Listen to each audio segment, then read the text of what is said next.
over the Negotiable Instrument Act of 1881 as amended in 1882, otherwise known as the Bill of Exchange Act. This is the Canadian version, but there is what is known in law as the law of the mother country. By drawer, 169.1. A check may be crossed generally or specially by the drawer, by holder. 2. Where a check is uncrossed, the holder may cross it generally or specially. Varying. 3. Where a check is crossed generally, the holder may cross it specially. Words may be added. 4. Where a check is crossed generally or specially, the holder may add the words not negotiable. By bank for collection. 5. Where a check is crossed specially, the bank to which it is crossed may again cross it specially to another bank for collection. This is why on my negotiable instruments I like to write, done in good faith, with clean hands, with good conscience, for good reason, given for a patent right, for collection, pay to bearer, uh, changing, crossing. Where an uncrossed check or a check crossed generally is sent to a bank for collection, it may cross it specially to itself. Uncrossing. 7. A cross check may be reopened or uncrossed by the drawer writing between the traverse lines the word pay cash and initialing the same. Anytime we're going to alter something, ladies and gentlemen, we're always going to initial it. That goes for every contract. We learn this stuff in grade school. If you make a mistake and you can't erase it, line through it, initial it, date it, move on. Material part. 171. A crossing authorized by this act is a material part of the check. Altering crossing. 2. It is not lawful for any person to obliterate or, except as authorized by this act, to add to or alter the crossing. Crossed to more than one bank. 171. Where a check crossed specially to more than one bank, except when crossed to another bank as agent for collection, the bank on which it is drawn shall refuse payment thereof. Liability for improper payment. 172. 1. Subject to subsection 2, where the bank on which a check crossed pays a check crossed generally otherwise than to a bank, or if crossed specially otherwise than to the bank to which it is crossed, or to the bank acting as its agent for collection, it is liable to the true owner of the check for any loss he sustains owing to the check having been so paid. Payment in good faith and without negligence. Here we go. Good faith. We're always doing everything in good faith. 2.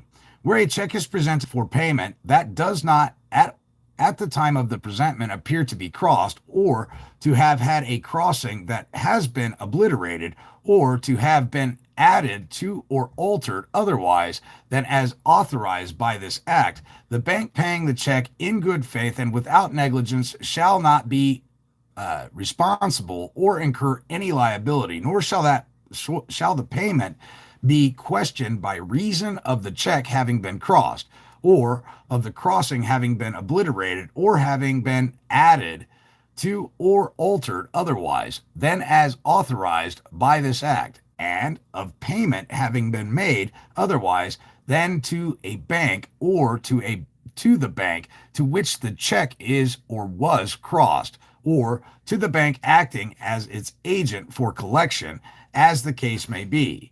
Protection in such case. 173. Where the bank on which a crossed check is drawn in good faith and without negligence pays it, if crossed generally, to a bank, or if crossed specially to the bank to which it is crossed, or to a bank acting as its agent for collection, the bank paying the check, and if the check has come into the hands of the payee, the drawer shall respectively be entitled to the same rights and be placed in the same position as if payment of the check had been made to the true owner thereof.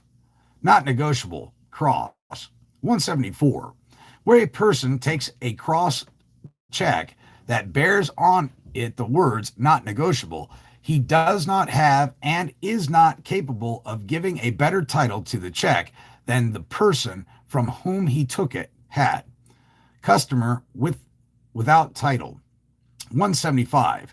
Where a bank in good faith and without negligence, key words, without negligence, receives for a customer payment of a check crossed generally or specially to itself, and the customer has no title or a defective title thereto, the bank does not incur any liability to the true owner of the check by reason only of having received that payment.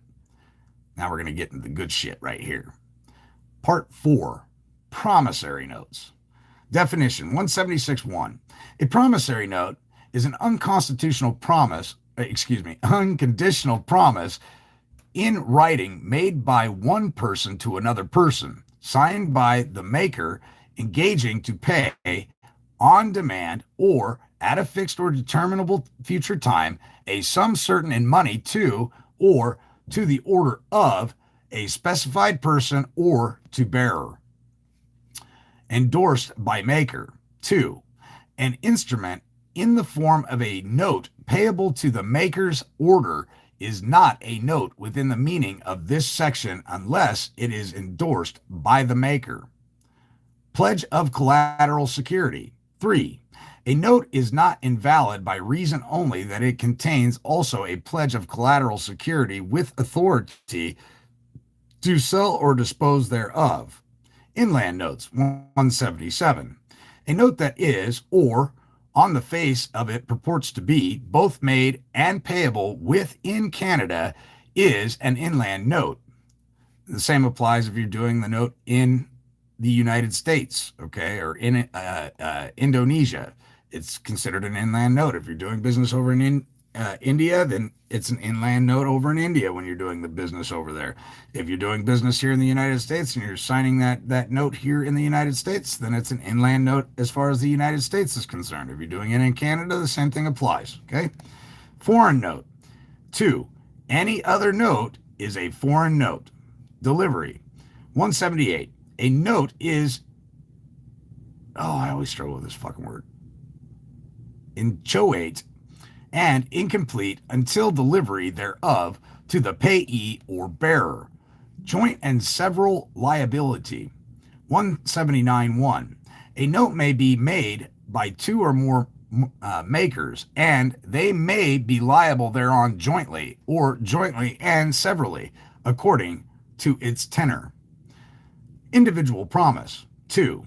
Where a note bears the words, I promise to pay, and is signed by two or more persons, it is deemed to be their joint and several note. Several note. Demand note presentment. 180. 1. Where a note payable on demand has been endorsed, it must be presented for payment within a reasonable time of the endorsement. Reasonable time. 2. In determining what is reasonable time, regard shall be had to the nature of the instrument, the usage of the trade, and the facts of the particular case. Endorser discharged. 181.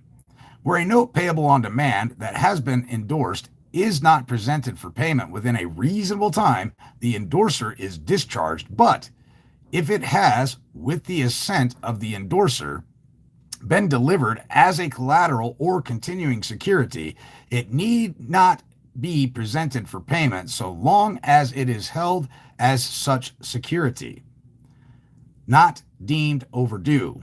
182.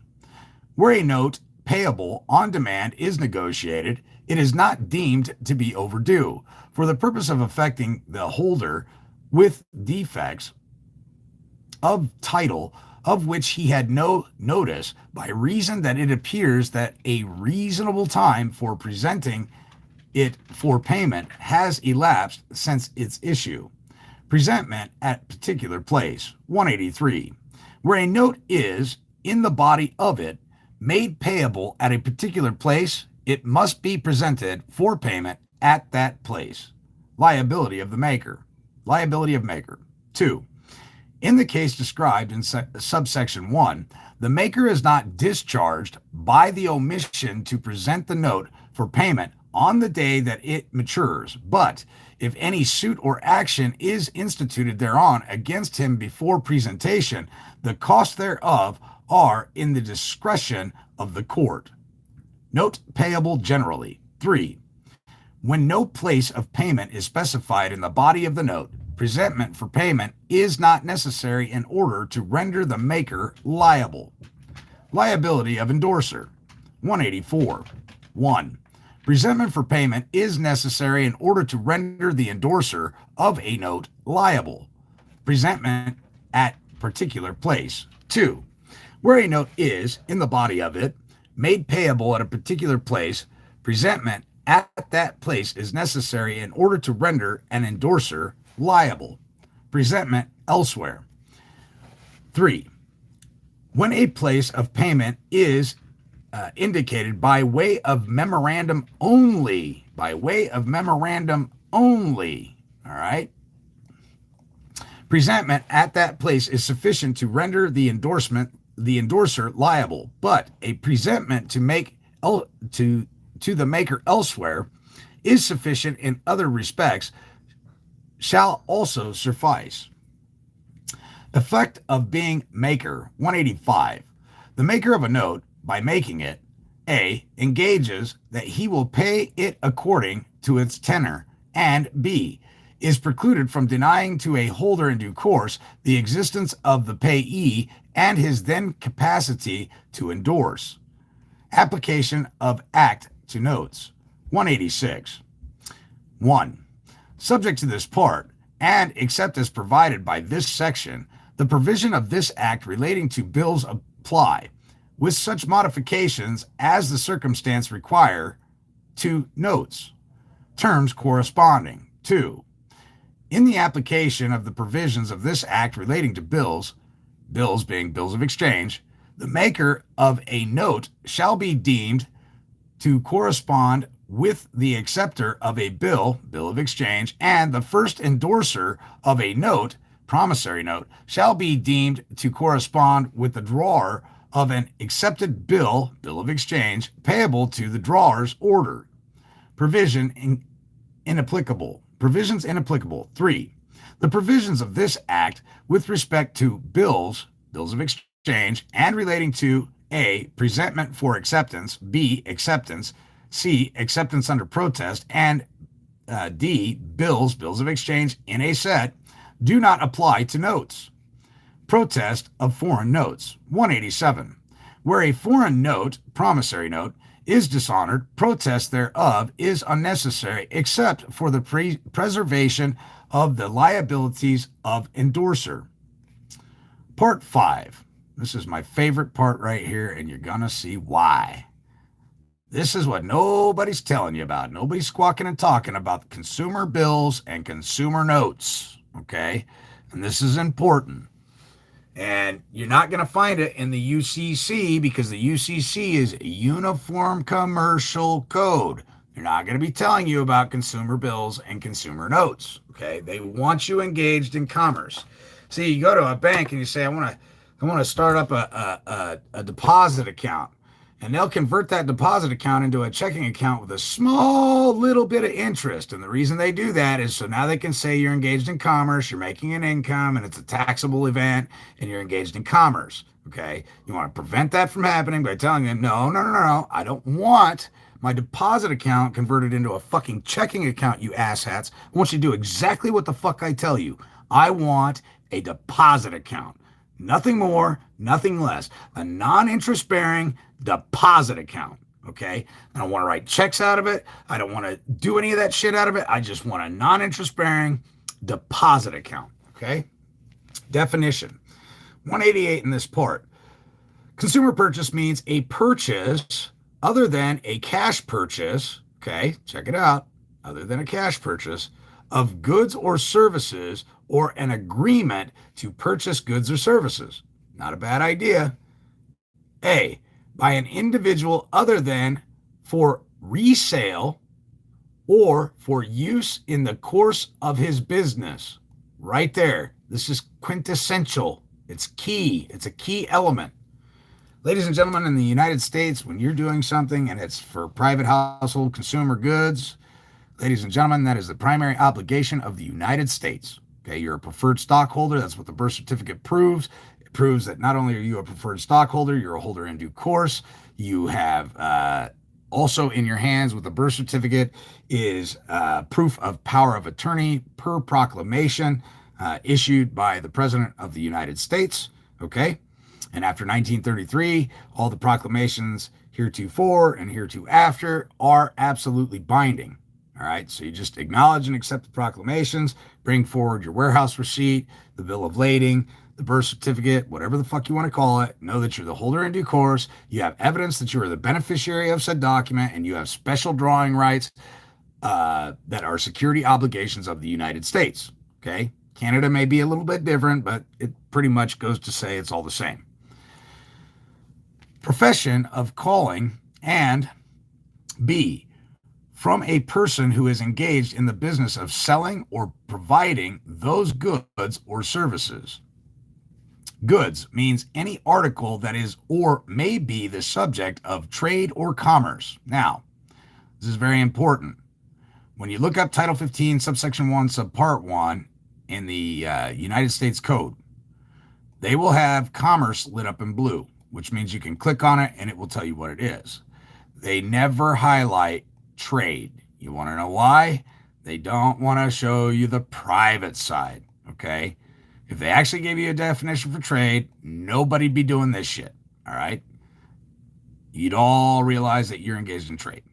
So when they don't highlight certain words, but they highlight others and they'll give you a definition, it's because they intend to keep you in this realm, and you'll stay away from this because you don't know what it means. This is private, ladies and gentlemen. Trade is private. Commerce is taxable. Trade is not. Barter and trade is not taxable. And I can prove that. I had a buddy once buy a square box Chevy truck for a couple pounds of silver, okay? And when he went to the courthouse to register it, they said, well, what did you pay for it? And he said, I give a couple pounds of silver. And they said, silver what? Like silverware? And he goes, no, a couple pounds of silver. She said, well, what was that worth in dollars? He says, I don't have any idea. I just gave him a couple chunks of silver. That's what I gave him. That was a negotiation. It was an even exchange of fair trade. She says, well, I don't know if I can allow you to register this vehicle that way. Maybe we'll register it as a gift. And in doing so, he would pay more in taxes than if he'd have paid a few $100s for it, right? And so he said, no, I'm not going to allow you to do that, because then I would have to perjure myself and tell you that I spent X amount of fiat to ascertain it, making it a commercial transaction. That is not what happened, and I refuse to do that. So she said, well, I'm going to have to get a hold of the county attorney and find out what we should do in this instance. And so she called up the county attorney, and the county attorney said, well, what did he do exactly? She said, he gave him a couple pounds of silver. He said, well, what was it worth? He says, well, he doesn't know what it was worth. It was just worth a couple pounds of silver, the truck for the silver. And she says, I don't know how to register it and tax it because there's no dollar amount. And the prosecuting attorney said, just give him the registration. So they just gave it to him. Okay, they gifted it to him for nothing because there's nothing to be taxed. Now, in hindsight, knowing what I know, he never even had an obligation to register his automobile. He could have recorded it on public record, claimed it as his own, and never registered it at all.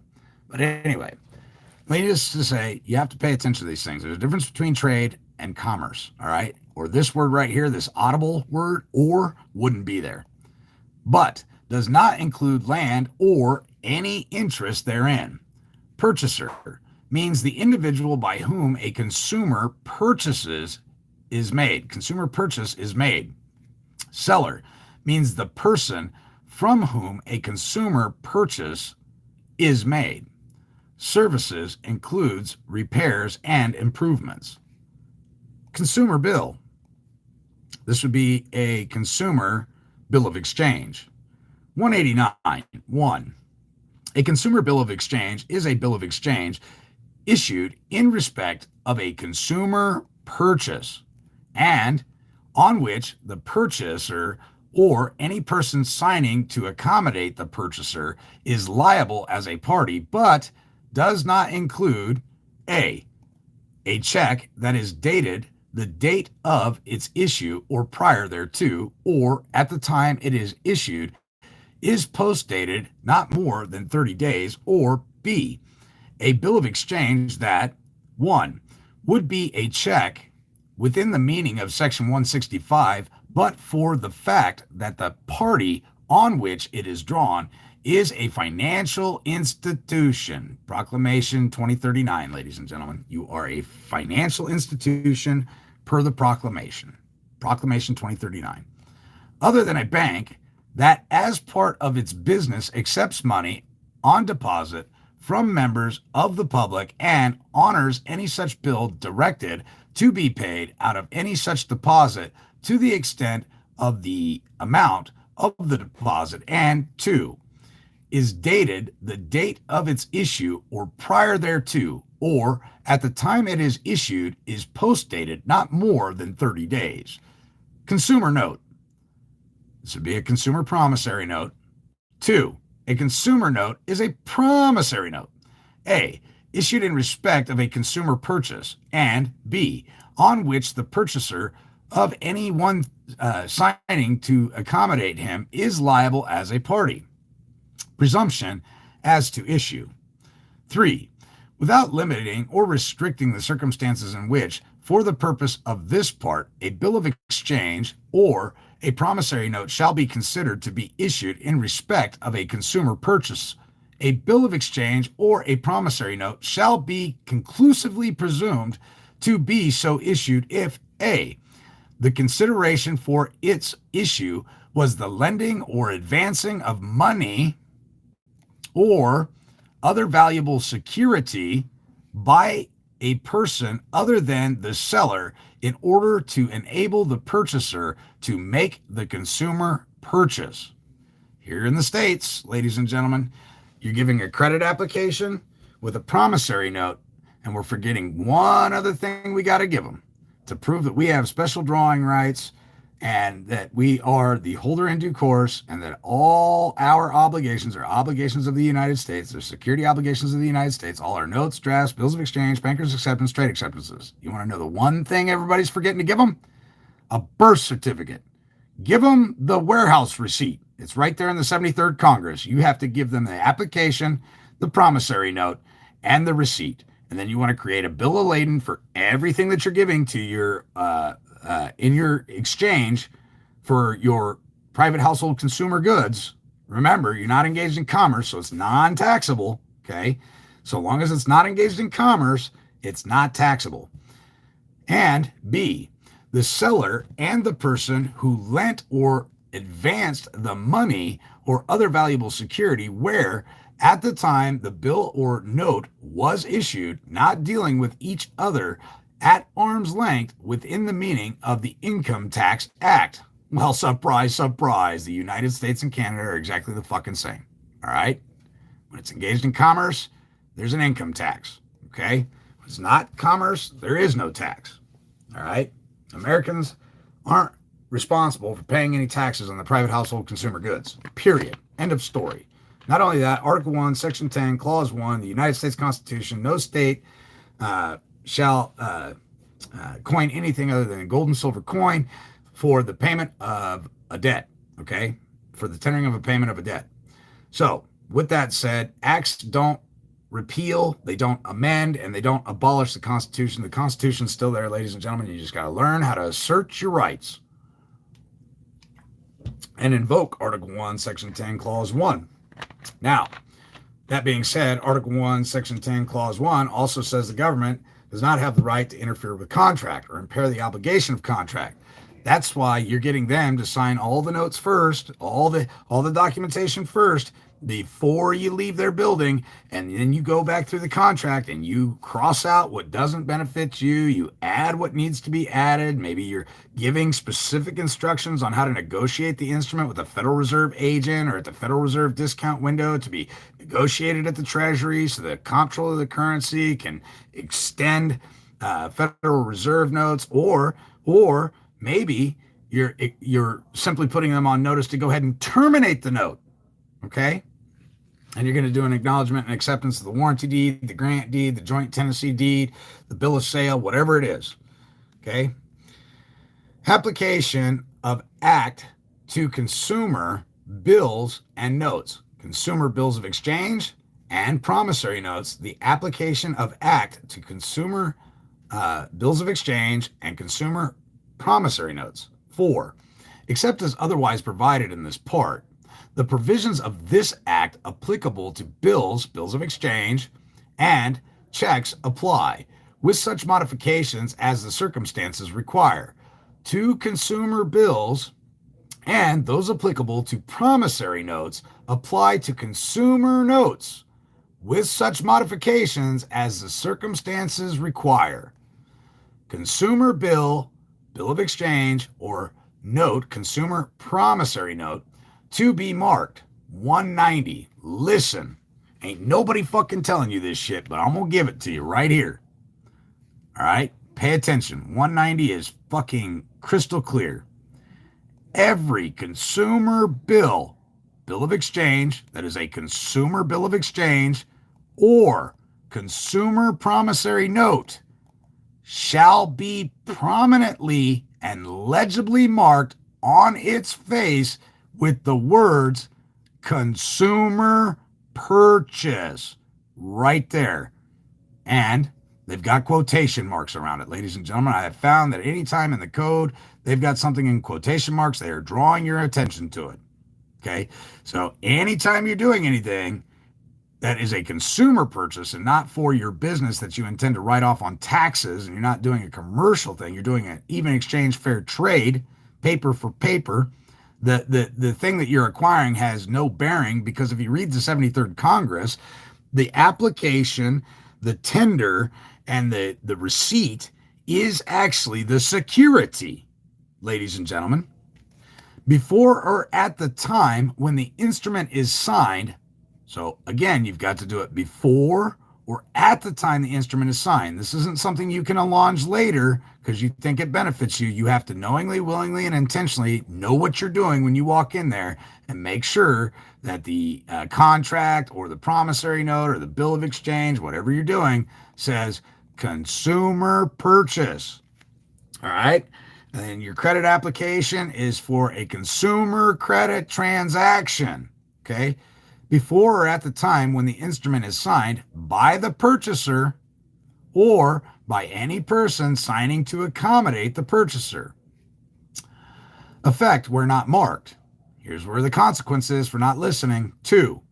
A consumer bill of exchange or consumer promissory note that is not marked as required by this section is void, except in the hands of a holder in due course, without notice that the bill of exchange or promissory note is a consumer bill of exchange or a consumer promissory note, or except as against a drawee without that notice. So important. All right, ladies and gentlemen, that concludes. There's one last part here.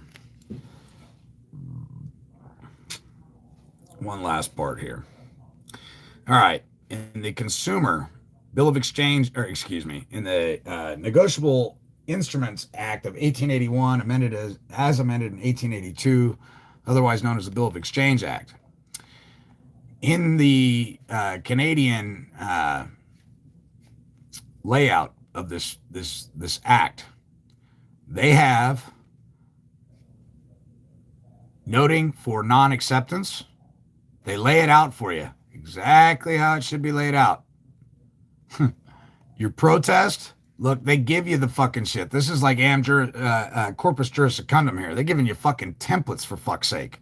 This is paint by numbers. A monkey at the zoo could do this shit. Protest for non-acceptance or non-payment of a bill payable at a stated place. Now, you have to do a little research into the United States, but I'm venturing to say it's going to be similar, okay? The reason that we went through this first is next we're going to go through the UCC, and I wanted you to have a foundation as to how the UCC became the way it is, why it is the way it is, and by understanding the Negotiable Instrument Act of 1881 as amended in 1882, you will soon see how the UCC ties into it. All right. But the UCC, again, is the Uniform Commercial Code, and it's for commerce. Form 4, protest for non-payment of a bill noted but not protested, non-acceptance. And they tell you exactly what you need to do for that. Form 5, protest of non-payment of a note payable generally. All right, so this is if you're going to do a protest. Okay, and this is exactly how you do it right here. They lay it all out for you. Real short, simple, and sweet. One fucking paragraph. Hurrah, hurrah. Form 6, protest for non-payment of a note payable at a stated place. Form 7, notarial notice of a noting or of a protest for non-acceptance or of a protest for non-payment of a bill. I give it to you right here. There it is. Can't fuck it up. You can't fuck it up. It's there verbatim, word for word. Look, they even use the same fucking peso symbol. It's a different ISO or iOS code for the Canadian currency, but still the same peso symbol. Form 8, notarial notice of protest for non-payment of a note. Form 9, notarial service of notarial service of notice of a protest for non-acceptance or non-payment of a bill of exchange, or promissory note. Form 10, protest by a justice of the peace where there is no notary for non-acceptance of a bill of exchange or non-payment of a bill of exchange or promissory note.